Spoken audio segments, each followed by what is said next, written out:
I guess when you can get away, it's always a good time, isn't it? I think so. It's busy. We won't do it again. Not at that time frame. Why? Between New Year's and Christmas. Too crowded? Yeah. It has to be pretty crowded for us to say it's too crowded.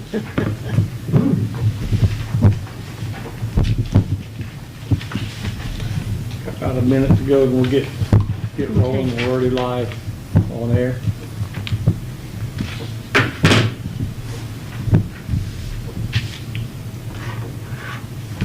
Happy New Year's to everybody. Everybody have a good Christmas, good New Year's. Yes. Very Good. I hate to sound like Scrooge, but kind of glad it's over. I bet you were Just busy. being honest. It's nuts. Aren't you glad you took that new job? Pretty fun. Actually, it's not too bad. I'm still trying to put it up. Well, there was a little kindergartner in the first row. I couldn't hear today. I was not happy. I'll make sure to put a shotgun mic Yeah. on it. Or just put a microphone in There you go, it. put it right there. I'll tell you what, is the wits ends. I've never seen so many dogs on an airplane and at the airport. It's ridiculous. Dogs is in pet dogs or whatever. Service dog. Service dogs. It's ridiculous. I'm not talking about little puppies in the back, I'm talking about full-grown German Shepherds and Golden Retrievers. Well, they have to pay a lot of money for those little dogs. I need to check the cargo. I think half of them, they slap a vest on them and Call them service dogs. You know what? I've never seen one, but when I landed in the baggage claim area, there was a separate location to claim live packages. Well, at a lot of airports, they have bathrooms, and then they have dog service areas, or dog, Pads. yeah, for dogs to go. No cats, just dogs. Can you imagine putting a cat out? Ready to get rolling. Park Board meeting, January 5th, 2026 comes to order. We have some housekeeping to do first. So the last year's president, vice president, we need to have a quick little election on anybody willing to be president and vice president of the Park Board, or is anybody in the mood to keep things the same, or somebody needs to make a motion to what your pleasure is? John, you would like to volunteer? I'd like to make a motion to keep things the way they were. I second that. I'll third it. Second and third, I don't even know if I'm take a vote yet. Okay, so that Patty was the president. Dave, were you vice president? Yep. And do we have anything after that? Is it? No, because So- we got Kendra. Okay, so in the order, we'll only vote once if we're going to leave the things as they were last year. That is Patty as president and Dave Nance as vice president. So we've had a motion and had it seconded and thirded. So all in favor of leaving it the same? Aye. Aye. Those opposed? Crickets. It's unanimous. We'll do roll call. Patty? Present. Dave Nance? Here. John? Here. Todd? Here? Cheryl? I don't know, has everybody met Cheryl? Cheryl York? Husband Todd York, who live over by the park. I think I knew her from the Y. Yeah. Her and her husband both are at the Y. So she's filling Sandy's spot. Appreciate you coming on board. Thanks for doing this. So, Ms. President, I turn this meeting over to you. Okay. I would do a little bit more housekeeping. The term is up for Dave, and you're wanting to renew 4 more years, right? I will, yep. Okay. And Cheryl, yours will be the end of this year. Okay. Okay? Just wanted you guys to know that. So let's look at the minutes on November the 3rd. But in my opinion, if it doesn't come up again, you're on for life until you say, I'm ready to step off. So it works. Well, I did write on my agenda in 27, the end of 27, I will be resigning as a board member. Well, we're not accepting that just yet. So we're Well, good. that's when my term's up. You've got plenty of time to change your mind. Yeah. Okay, minutes from November the 3rd. You've all received them. Thanks, Kendra, for taking care of those. Do I have a motion to accept? I'll make a motion. A second? Second. All in favor? Aye. Any opposed?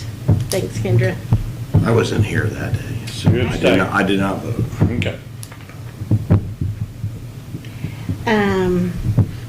My agenda was very short, and Mike has done a lot of work. So if you guys don't care, I'm going to turn this over to Mike, because we got a lot of papers and then 2025 accomplishments. Let's start with our two keynote speakers tonight. I said they each had 25 minutes at the podium, and I just told them that, never mind. Who wants to go first? Lynn, you want to go first? Okay. Come on up. Lynn Thomas, she works as the children's manager at the library. And no. One of the reasons I asked her to be here today, we tried to get both of these individuals here a couple times before this, but a couple projects that they do, I think are very well kept secrets, and I just want you guys to know what Lynn does and how she does it and how she draws people to the park and the collaboration that we have with the library. She does it all. I just open up the shelter. Am I supposed to stand here? Yeah. And where do you want to stand? So you can have the floor. Great. I just want to say thank you for letting us partner with you. We started in 2023, and when we started 2023, we did Baker Park, Osborne Park, and the Lowell. Lowe's Park. Yeah. And the Lowe's didn't get a lot of attendance, but I just want to let you know, some of the parents that did come to that, they're like, we didn't realize this was here. So now they're going to that park. So, but with the electric and bathrooms and stuff, it was just not a good place to have story times, because as you can see, our numbers, our first story time at Baker this year, we had 60 people. That's awesome. Awesome, good. So that's including children and adults, but for me, that's a big bonus. And I just want to thank you, because I think the 2023 is what built up what was going in the library now. So my library now, my story times average 45 to 60. And that's every Wednesday and every Friday. And what we're doing now is we're doing story time in a play group afterwards. There's a really strong group of women just having babies, so that is our goal, is to keep them plugged into the library and grow our programs with them. But this is one of their favorite things, because it's not in the library, it's out in the community. They can come to this, do story time, do a craft, have a snack, and then go play. So they make a day Is this of a it. free event? It is free. Everything from the library is free. So, really like about the library, but it has brought a big sense of community. And if you just look at these pictures here, this is the favorite part of my job, is seeing a community grow. Sure. And it has been amazing. So we're planning on it. I'm starting my summer reading planning right now. So I'm going to do Baker and Osborne again. Sure. I just want to let you know, you're welcome to use the foam cannon. Oh, right, yeah, we talked about So, that before. and that's another big thing we do in the community. We do foam cannon in conjunction with free lunches, and they said the free lunches they're giving out have just grown because of the foam party. It gives them a reason to come and then get their food. So, but we're willing to go to the parks too with the foam cannon, so. Yep. I hate to be stupid, but what's the foam cannon? Foam. It's that foam. Foam. Oh, You've foam. seen it, Yeah. Yeah, you wanted me to make snow with it. Well, I got a snow machine if you Did you? ever need All it. right, you got it. So, yeah. I they thought you said phone. No, foam, that foam cannon. I have a love-hate relationship with it. When he's like, you asked for it, I'm like, I know. So, but we love being part of the community, and we love what you guys do. And I love giving patrons a chance to see the beautiful parks you guys have, because you really do. And we're going to start working with story walks, too. Good. So, And one of the things that I love about Lynn when she comes in, I mean, I open the shelters for her. She comes in, she has all this set up. Some of the pictures probably depict a little bit of that, but there's arts and crafts, story time. It's not just kids and parents coming in, listening to a story. I mean, it's a quality, great, it's an hour? It's an hour. Yeah. And, you know, it's fantastic. The only complaint that Lynn has ever had is one time we had one of our maintenance individuals mowing around. That happened a lot. Around the So we'll talk shelter, about so that. we had to take time out, but no, Yeah. all great. And like I said, really appreciate what you do, because that's kind of what we're here for too, is a setting and a house for programs like that. Yep. And it's great that you come in and are able to facilitate that and do an amazing job with it. Well, thank you very much. We love it. That's my favorite part of my job. Good. I actually had to hire somebody to take over some of it, though. I do So- have a question. Yes. Is there anything we can do to help grow this? No, I don't think so. I Could we mean, put it on that email? blast. Mhm. Or something like that, or if you need anything, let Mike know. Okay. Or, We published it. What time? It's 10 o'clock on Wednesdays we do Baker, Mm-hmm. and Fridays we do, is it Wednesday? It may be different this year, because we have to figure out our foam and it usually stems on the lunch, when the lunches are done. But it's at 10 o'clock Wednesdays at Baker and Fridays at Osborne. And Osborne's picking up. And the only reason why you see dips in attendance is when it's 100 gajillion degrees outside. Because there was one time, they're like, why are you even having this? I'm like, why are you here? This is why I'm having it. So that's when we drop in numbers. But yeah, so I hope this keeps growing. If you need more, let us Good. know. Good, super cool. Thank you. You're welcome. Mike, could you share this with the council tonight when they ask? Just something, what you were doing? Okay, thank you.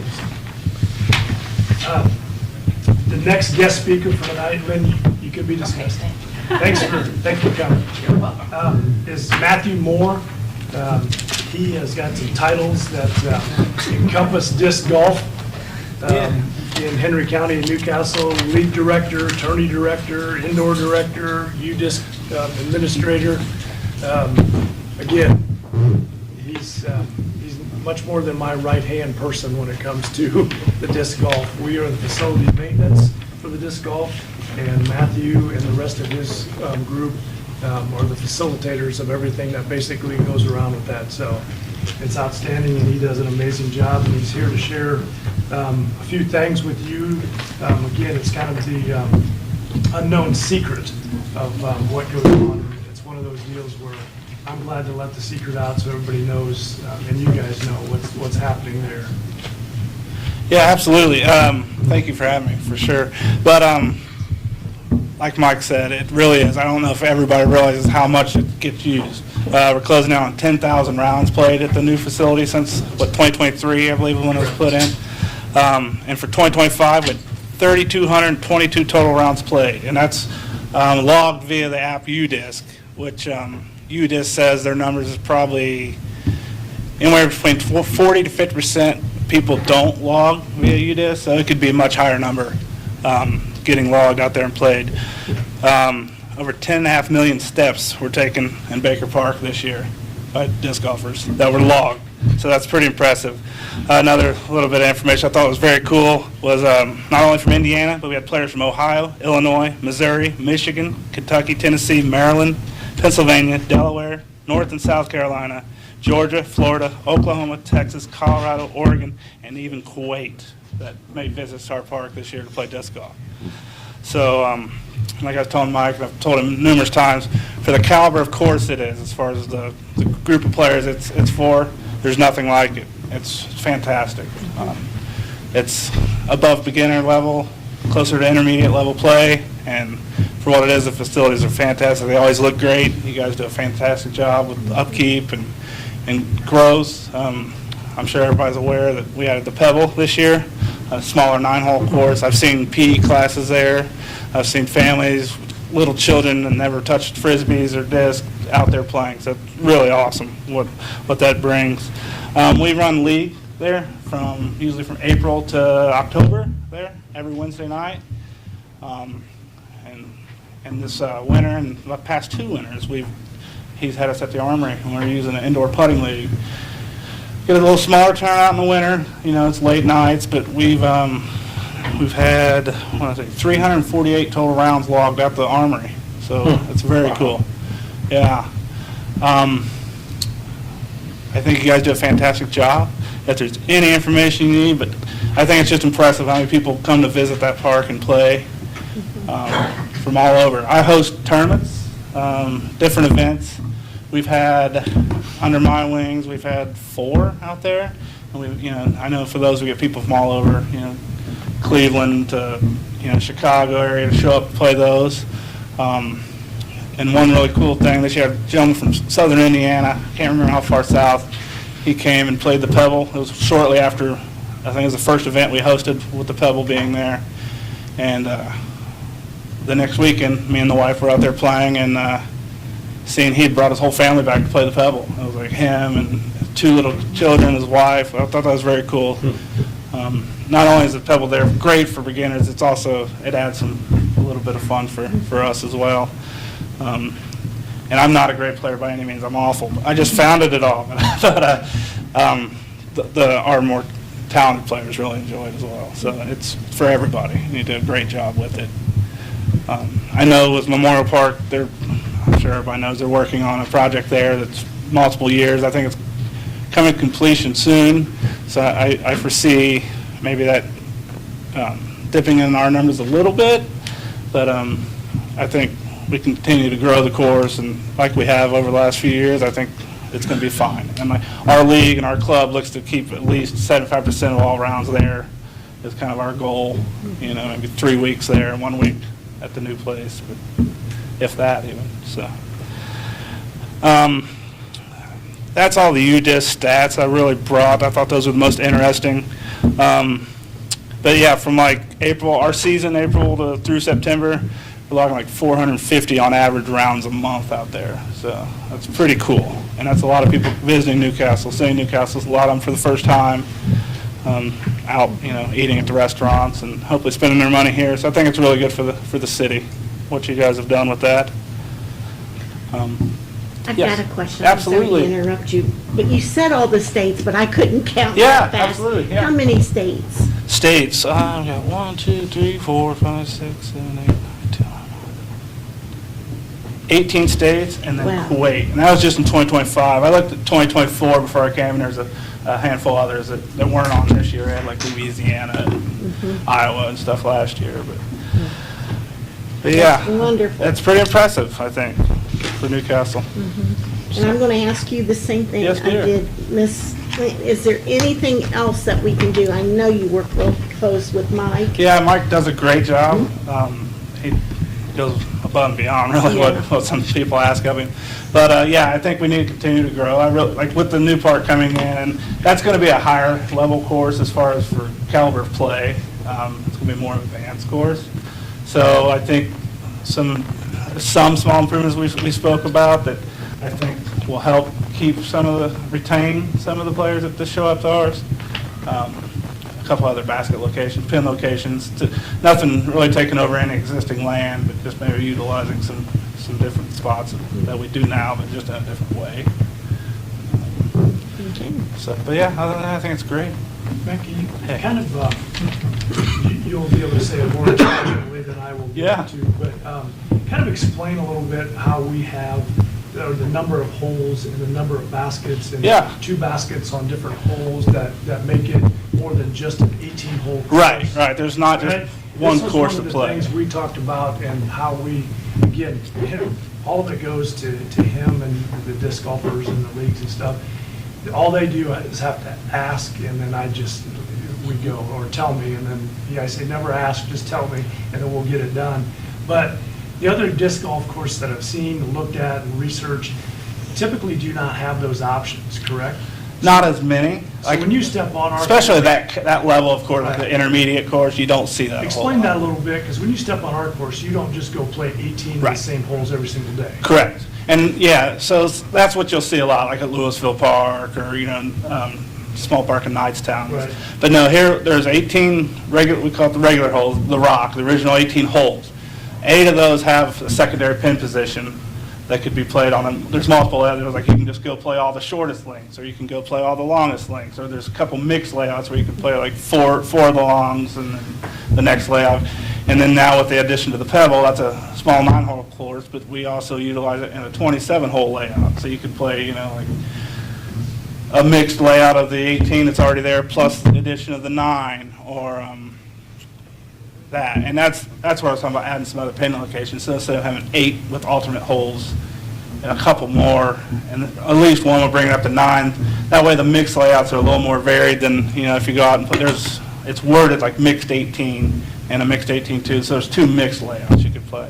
So maybe where those are different, more different than the other, I guess, just a, and it's We have 26. 27 total with the 27 addition of the Pebble, yeah. Yeah.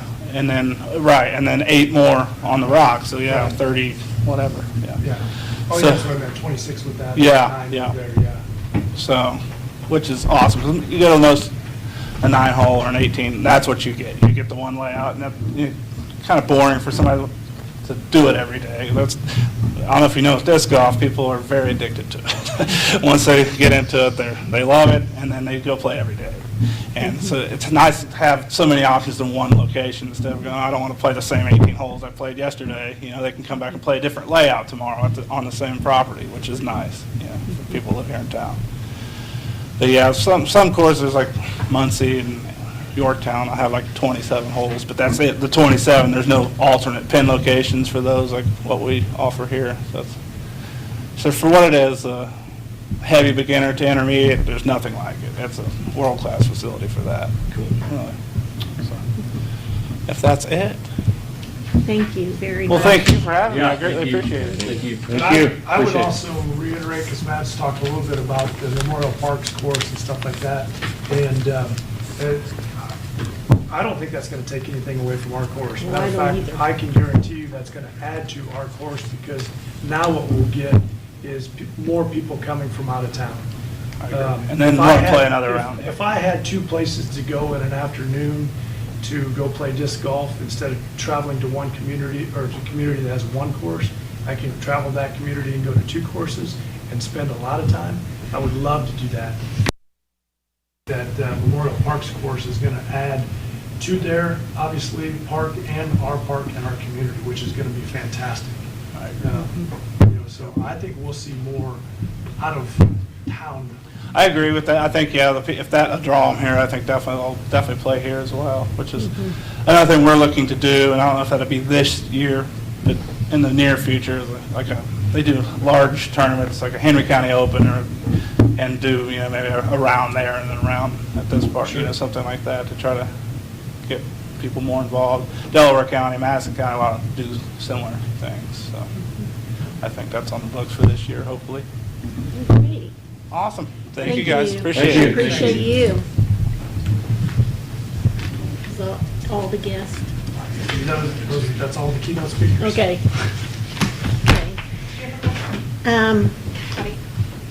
Yeah, my name's Kevin, I'm with EK Ministries. We were posted just to come up here after everything was over to let you know who we are, where we're located, what we're doing for the community, and what's going on with the community, which we've been doing a lot of research on. Biggest thing is the homeless population. Am I saying that? Yes, come on up. Like We I don't said, have my a name's lot of Pastor- time, but we'd love to Just hear from briefly, you. Just briefly. My name is Pastor Kevin Kidwell. I'm with EK Ministries. We're located at 915 South 17th in Newcastle. We're basically in a garage, and we have a small church there. And we've been looking around the community and seeing what's been going on. We have a small ministry started up called Taking It to the Streets. Basically, we clean up the neighborhood for no cost. We knock on doors, we cut the grass, we pick up the garbage. We see piles of like concrete off one side, we pick it up, put it in the garbage can. We do things for the community freely, because what freely we give, freely we receive. That's how we place it. So that's one of the things we wanted to bring to y'all's attention. So if y'all ever need our services in that area, or an area that needs to be cleaned, and you don't have time to pay the resources, call us, we do it for nothing. We do a free service on that. Second thing, we've been having a lot of talks in our church about the wooded area on 22nd and 25th, where the homeless hide out at, where the drugs and the alcohol are accumulated. Now, we've been getting phone calls from Florida and also Ohio, North Carolina, and South Carolina that the population of the homeless is getting worse and is escalating towards our neck of the woods. And we've been trying to reach out to other programs, and I noticed there's not a lot of programs here, such as AA, NA, CA. The VA, we try to talk to them. It's like talking to a brick wall. I had to go above their heads. I had to go to an actual lawyer that deals with the VA, but the one I dealt with is down in Florida, and they're basically trying to do what they can to help. Because we basically deal with hurts, habits, and hang-ups. That's our biggest thing. Even people in meetings, they have those things. There's something that's still eating at you that you can't get off. The last tally count that you guys had was in 2023, 33 to 35%. That now has tripled, done with the research on this area. So we have been asking the police department, sheriff's department, just something, what we can do to try to get a building or something to get these people off the streets, get them rehabilitated, get their lives straight. I know you got one for men's, which is the old schoolhouse. You got one for the women who are abandoned, but what are the ones that are still sick and suffering, still outside? And we just want to bring that to your attention, so when you guys bring it to your next meeting, please bring this up so maybe we can do something, we can help. We're not asking for donations, we're not asking for anything, we just need to know what directions, what we can do to help the city, to help these people out. And the last and final thing is that, same thing like I said, jobs, foods, home, school. We need resources, we need help to get these people that kind of help. I know you guys frown upon it, and I try not to frown upon it because I used to be out there. I used to be one of those before coming to getting my life saved. So I just want to say thank you for allowing me to speak. We're not looking for donations. We're not looking for anything. We're just asking for some kind of direction or to help you guys in any which way, shape, or form that we can. Kevin, why don't you say your last name is? Kidwell, Pastor Kevin Kidwell. Here you go. Ta-da! Ordination, that's our paper and the ordination paper. Okay. Just recently became pastor. Congratulations. Okay. I feel like we, as park board members, do not frown on that. I really respect what you're trying to do, and we all do. But all we have is the land and for the children.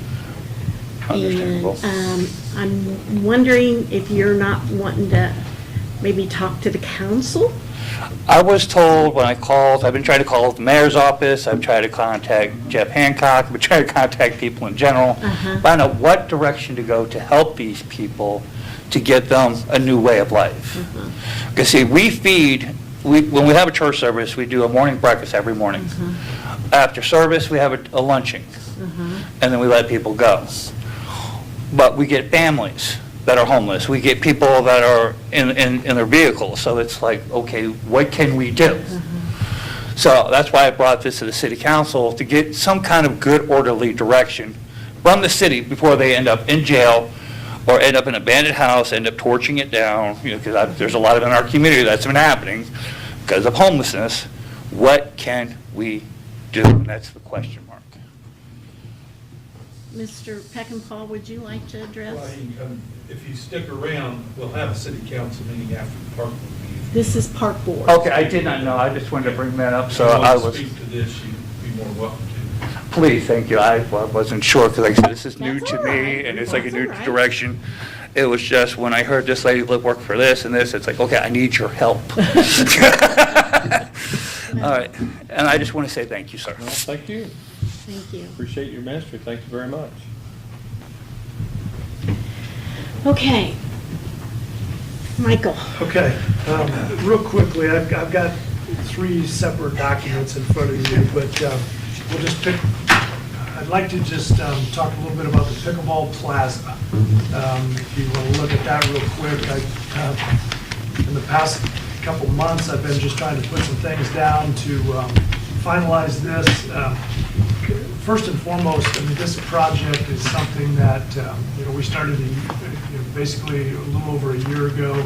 And when we put the screen on, or the fabric on top of the shade structure, that facility will be complete, all the way from the nets to the signs, to the fence, to the courts, to, benches, everything. And the reason I say that is because a lot of times, financially, facility-wise, there's a lot of times we don't get projects completely done, and this is a project within a year we've gotten done. Thanks to the park board, thanks to city council, so I wrote up a bunch of things that, again, signifies what the Pickleball Plaza did, where we're at financially, and just kind of summarizing on that page 1, phase 2 of the project, the financial report there, you can see the 8 items that were presented to the city council, and they allocated the money, and it shows the budget and how we figured there. If you go to the next page, the top of that next page, the riverboat allocations was for $61,500, and the total actual phase 2 expenditures to date, which there shouldn't be any more or very few expenditures, ended up being $49,495, which leaves us, not necessarily leaves us a balance of $12,000, but that $12,000 is what we did under budget, which I thought was great, and we were able to find some corners to get around and do some things. And then if you look down, we haven't really talked about this before, and I think this is fairly accurate. We may have missed a few receipts or projects, but the phase 1 of this project, and one of the reasons we were able to do this is obviously we had some capital projects money within our park account and bond money. And all of the research that I did, and I will say this, all the research that I did on costs of other communities' pickleball facilities was amazing. They were spending hundreds, not just hundreds of thousands, $500,000 to $600,000 to $700,000 to do a project fairly similar to what we have, or 6 total courts. With the help of Dave Barker and some in-house help and workers, we were able to basically do phase 1 for under $75,000. So you add those two numbers, 66,000 and then the 49 or 50,000. I mean, for under $125,000, we built 4 courts and equipped them with amenities that other courts that I've seen do not have. So I'm very excited and proud about that. Again, if you look at phase 1 and phase 2 impact summary, the momentum created by phase 1 and 2 has sparked energy, engagement, community pride throughout Newcastle. The improvements have transformed the space into a vibrant, well-used recreational, blah, blah, blah. I mean, it just goes on to say, with us completing phase 1 and 2, it's amazing. The key wins and the project highlights are all noted there. Again, phase 1 and 2 completed when the shade structure goes on the poles. Significant costs of savings. Like the 2 middle things, we enhanced the safety and security and have a live camera feature. We've talked about many different times on places that have a number of people in it at given times to be able to light that up with security cameras and stuff. We have that all taken care of, so it is safe and secure for the most part.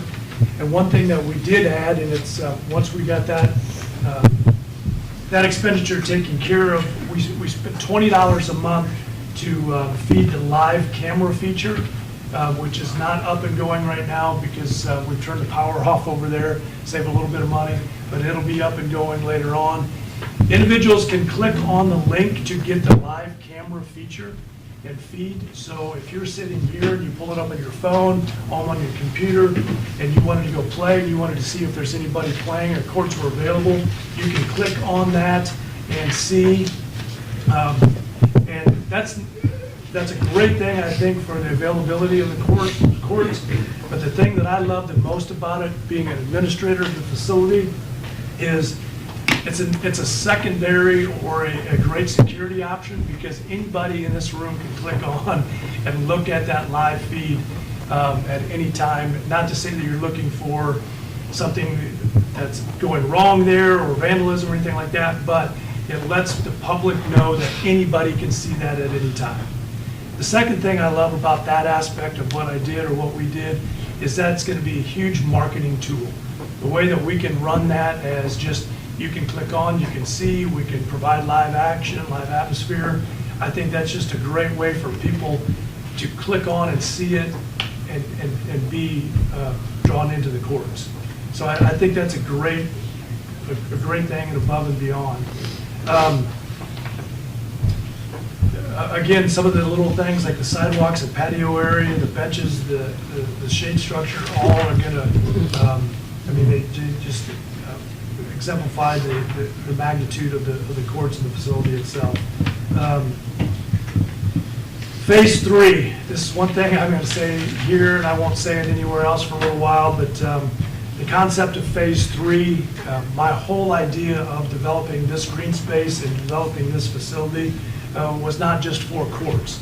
4 courts is what would fit into our financial means and our way to be able to build that. I have plans that we can build up to probably 8 to 10 courts. There's different things that we can take a look at. You know, when you look at what I'm saying here, the concept of the Phase 3 expansion of court capacity, I'd love to be able to see if we built 2 more courts and make them like a championship court, where they're bigger, there's bleachers on them, not necessarily would there be, you don't have to have tournament play to do that, but playing on a tournament court is like going to, you know, Wimbledon or something, instead of playing on the outside courts in that. So additional standard courts, and all this is going to accommodate the demand and reduce the wait time, people, and just continue to grow. And obviously, the next page talks about tournament and event hosting capability, expanding our marketing outreach, inclusive programming opportunities for all levels of players. And the beauty of Phase 3 is that we have most of, if not all, of the infrastructure already put together for this facility. You know, with the lights, we already have the 2 east poles set up for the lights that would come on new courts. The restrooms there will be unlocked and available, obviously. So a lot of the infrastructure that's there funnels right into expansion. When we look at Phase 3, it's basically revolved around courts and fencing is necessary.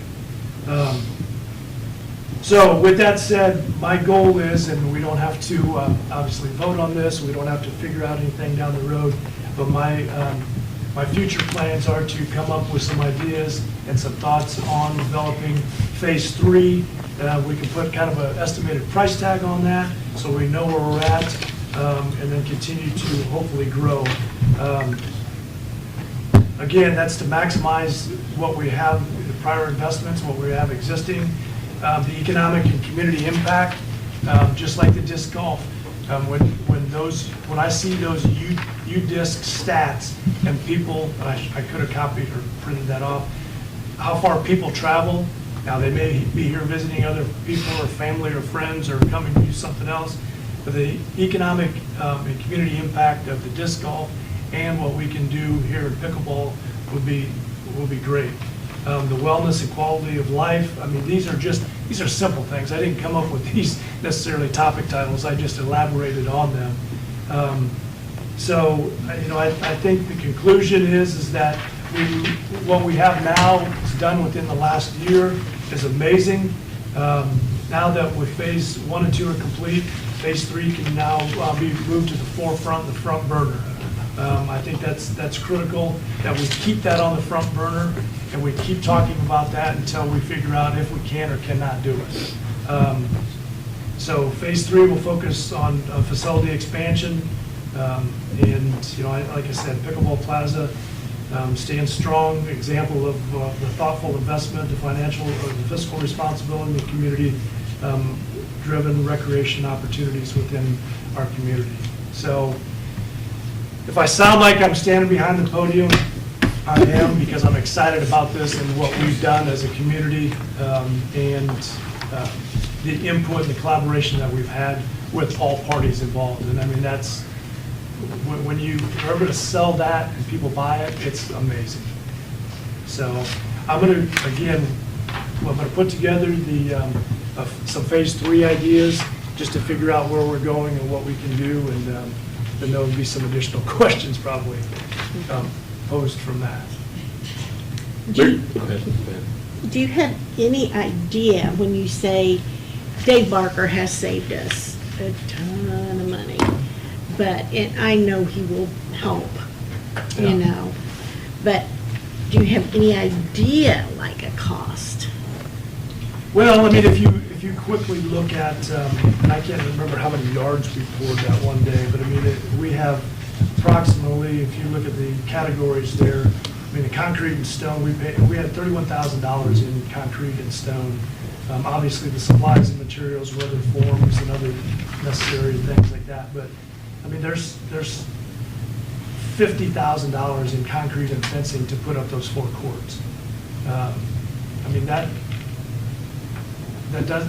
not a lot. And it's a huge savings because we did all of that in-house. Daniel and then that other crew that came in to help us, but that was, we didn't bid that out, or we didn't hire that out, which would have been It's just like double or the triple. skateboard in the skate park. I mean, we can't exactly put a figure on how much we save there by our own Oh, people no.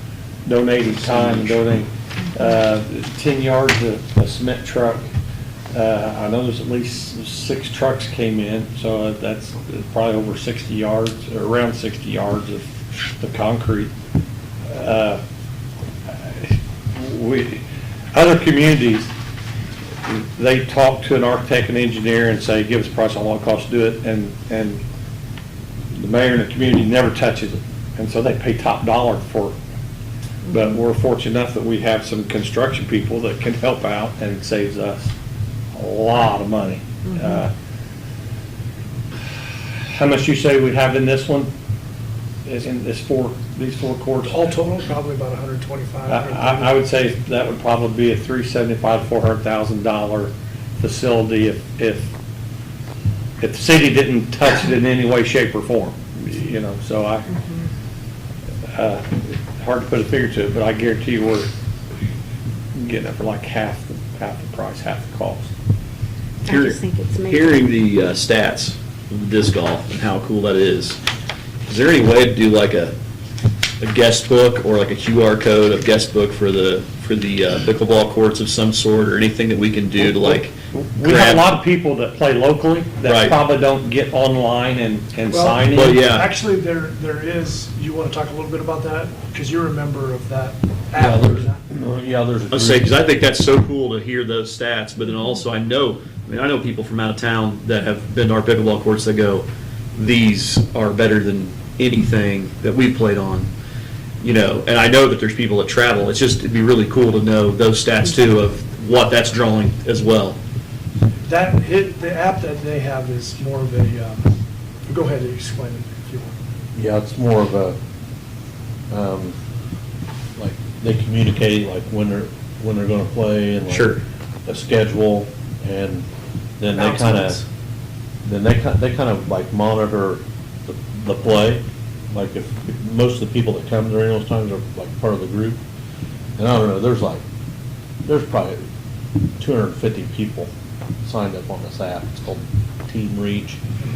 But, you know, they kind of keep the flow moving, get everybody involved. Like, anybody that shows up can play, they work them in, and kind of keeps the flow of the courts going. But there's been many nights in the summer, easily 30, 40 people there. Todd, when you played, did you sign in, or did you just? I use the UDisc app, So, like what he was saying, if I go to Florida for a couple weeks, I can get on the app and I can find courses near me. And so then, which I've done, which I go to that course and I play it. So if, Patty has a long-lost cousin come visit her with his discs, and he's like, "Hey, Patty, you have a disc course thing?" And she doesn't know anything about our course, he can get on, and it'll reference you to Baker, it'll reference you to the Boondocks Farms, it'll send you in different directions. But it's real handy for, if you're in a strange place and you want to play, it'll, plus then it keeps your stats, it'll keep how many steps you walk, how far you throw at each throw, I mean, it'll. But I don't know, to answer your question, I'm not sure, other than the Team Reach app, I don't know other. I didn't know if there was apps that- anything out there, but if there was, I was like, that'd be really cool. I would bet there's some way to put a big QR code that just says, who are you and where are you from? And you scan it and you put your name and where you're from. Might be And then kind of cool just to see that too, just for marketing too, but just thought. Now, you've given us a lot of information here, Mike. I'd like to wait on the 50,000 Okay. until next month so we can kind of talk about it. Something else we've got to keep in the back burner is also, the pickleball is wonderful, the skate park's wonderful, this stuff. But the fun park needs, and we got to keep that in the back burner. And you're talking hundreds of thousands of dollars. And that's something else we've got to think about,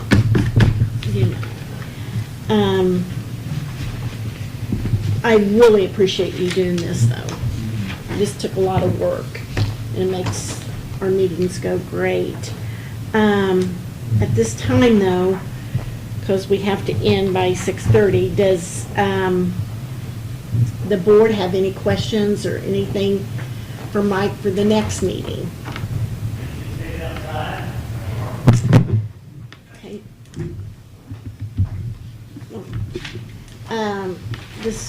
Mike, do you have anything? I could just quickly go over this since we Okay. wasn't able to do a year-end video this year, anyway. Just real quickly, kind of the year-end accomplishments for the park department. Obviously, the pickleball courts are completed. We made reference to the Trojan Lane new wall there, the reconstruction of the Trojan wall. Major improvements will be done, or have been done, and will continue to be done at southwest corner. We're to the point where we almost have the sign. The sign is not done physically, but it has been mapped out and kind of put together. It just needs to be cut and installed, but that'll be done this spring. So we're excited about the upgrades, the aesthetics, the functionality, and the stuff that we planned for the future there. Real quickly, I can't remember if I said this last time, but since the new housing addition is going in out by Osborne Park, I moved the Story Trail and expanded that. We moved it into Osborne Park, which once we did that, it's kind of interesting that I think making that more accessible, more convenient for families, I see a lot more people within the park just going to the trail, to the Story Trail. So I think that's increased that, and then the seasonal books that we put out there is great. Just real quick, Baker Park improvements, we planted some new trees, playground areas mulched and repaired, basketball courts painted, which renewed some enthusiasm in that facility. Installed the new disc golf course, the Pebble, this spring. Again, Matt talked about that and how great it is. I already gave kind of a summary of what we did in the pool, but the pool season, in a real quick sentence, was a great, tremendous success. Record number of patrons and an outstanding pool staff, again, who delivered safe, welcoming, and enjoyable experience for our patrons, which was great. Are we going to do I put in there, we hosted the spring carnival, which again, we just host, they set it up and do everything, but we continue to get $5,000 or $6,000 a year for that, so having that for 4 or 5 days is is worth it. So we host that, grounds maintenance, we removed a number of dead and dying trees for safety and other purposes. We did a great job this year. I say this for our staff because they did a great job. We did extensive trimming and maintenance of foliage, bushes, and some other trees that made a great impact. A lot of times I tell our guys that they work very hard and they do a lot of that stuff, and people will drive by and look at it, not knowing what it looked like before, but see it now and look at it and say, wow, that looks great.